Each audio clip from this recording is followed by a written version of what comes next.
2014 मई में जो बीजेपी को भारी बहुमत मिला और 280 सीट आई, उन्होंने एक दूसरा गवर्नेंस का मॉडल रखा जो है विनाश का मॉडल।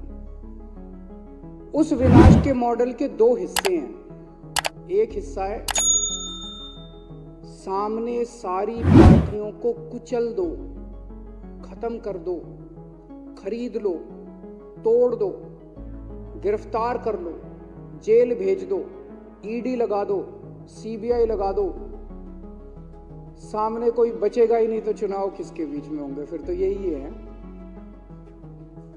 ये दूसरा मॉडल है जिसके अंदर आप विपक्ष को एक एक करके खत्म करते जाते हो, सरकारें गिरा देते हो, एमएलए तोड़ लेते हो, गिरफ्तार कर लेते हो, धमकी देते हो।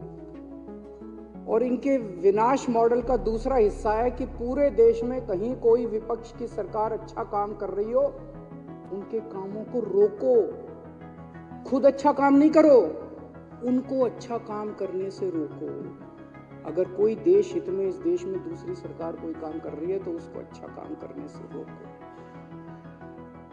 ऐसा नहीं कि इनको देश ने मौका नहीं दिया अच्छा काम करने का। गुजरात में 30 साल से इनकी सरकार है, 30 साल में एक स्कूल ठीक नहीं किया इन्होंने, एक सरकारी स्कूल ठीक नहीं किया। अभी जो गुजरात के अंदर विधानसभा के चुनाव हुए, उसमें एक दिन प्रधानमंत्री जी का मन किया कि ये मनीष सिसोदिया रोज जा जाके स्कूलों में फोटो खिंचवाता है डेस्क पे बैठ बैठ के, तो एक दिन प्रधानमंत्री जी का मन किया मैं भी जाके डेस्क पे बैठ के फोटो खिंचाऊं। तो उन्होंने तय किया कि मैं गुजरात के किसी सरकारी स्कूल में जाके डेस्क पे बैठ के बच्चों के बीच में फोटो खिंचवाऊंगा। पूरे गुजरात में ढूंढा इन्होंने, 30 साल में एक स्कूल ऐसा नहीं मिला पूरे गुजरात में जहां प्रधानमंत्री जी जाके इज्जत के साथ फोटो खिंचवा सके। तो उन्होंने टेंट में एक टेंट लगाया गया और उस टेंट के अंदर 5 बच्चे बिठाए गए, 4 डेस्क बिठाए गए, एक फर्जी टीचर सामने, और वहां प्रधानमंत्री जी को फोटो खिंचाया। अगले दिन जब हमारे कार्यकर्ता वहां पहुंचे, वो टेंट भी नहीं था और क्लासरूम भी नहीं था और स्कूल भी नहीं था, टीचर भी नहीं था, बच्चे भी नहीं थे। तो ऐसा नहीं कि देश ने इतना भारी बहुमत दिया, ये चाहते तो देश का दिल जीत सकते थे।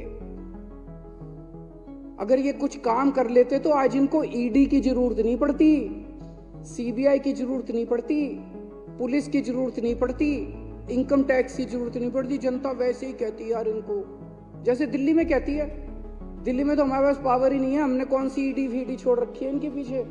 खूब फल फूल रहे हैं ये लोग भी, सारा विपक्ष फल फूल रहा है, लेकिन दिल्ली की जनता के दिल में तो हम लोग हैं ना। इन्होंने ईडी का और पैसे, आज इनके पास पैसे की कोई कमी नहीं है, पता नहीं कितना पैसा कमा रखा है। अब जब सुप्रीम कोर्ट ने कहा इलेक्टोरल बॉन्ड किस किस ने, तो बता ही नहीं रहे किस किस कितने बॉन्ड किसको किस पार्टी ने दिए।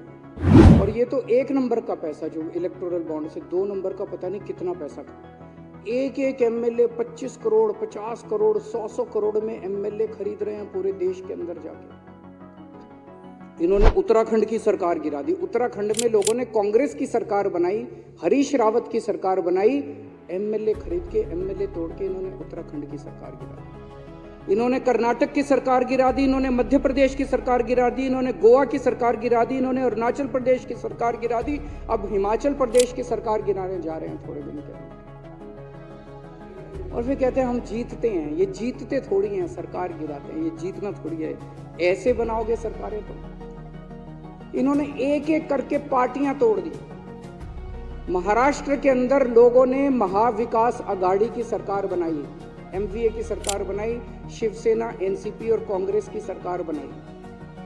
अच्छी सरकार चल रही थी, अच्छा काम कर रहे थे वो लोग।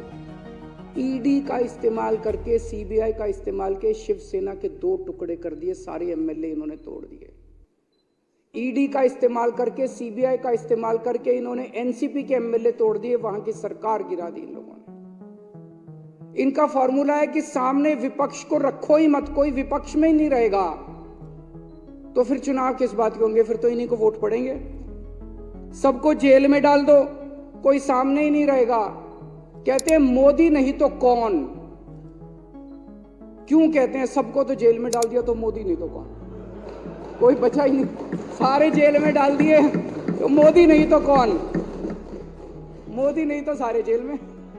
तो ये इनका बड़ा सही फॉर्मूला है।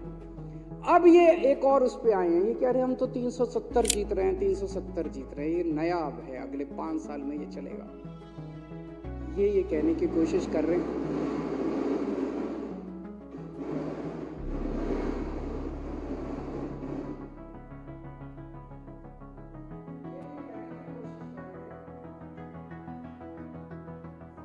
ये कहने की कोशिश कर रहे हैं कि अब हमें इस देश के 140 करोड़ लोगों की जरूरत नहीं है, अब तुम्हारे वोट की जरूरत नहीं है, घर बैठो, वोट डालने आओ तो डालना, नहीं डालने आओ तो मत डालना, हमें तो 370 मिल रहे हैं क्योंकि सामने लड़ने वाला ही कोई नहीं बचा।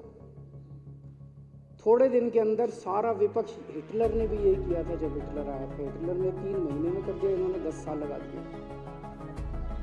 तो अब इनका ये कहना है कि हमें किसी की जरूरत नहीं है, तो ये जनतंत्र खत्म कर रहे हैं।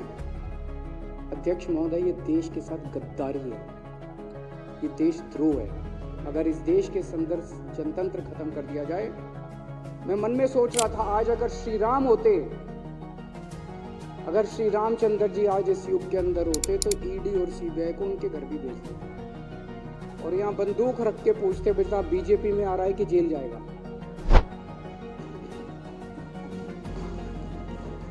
और अब ये आम आदमी पार्टी को तोड़ने में लगे हुए हैं, आम आदमी पार्टी को क्रश करना चाहते हैं, क्योंकि आम आदमी पार्टी भविष्य में इनको चैलेंज कर सकती है।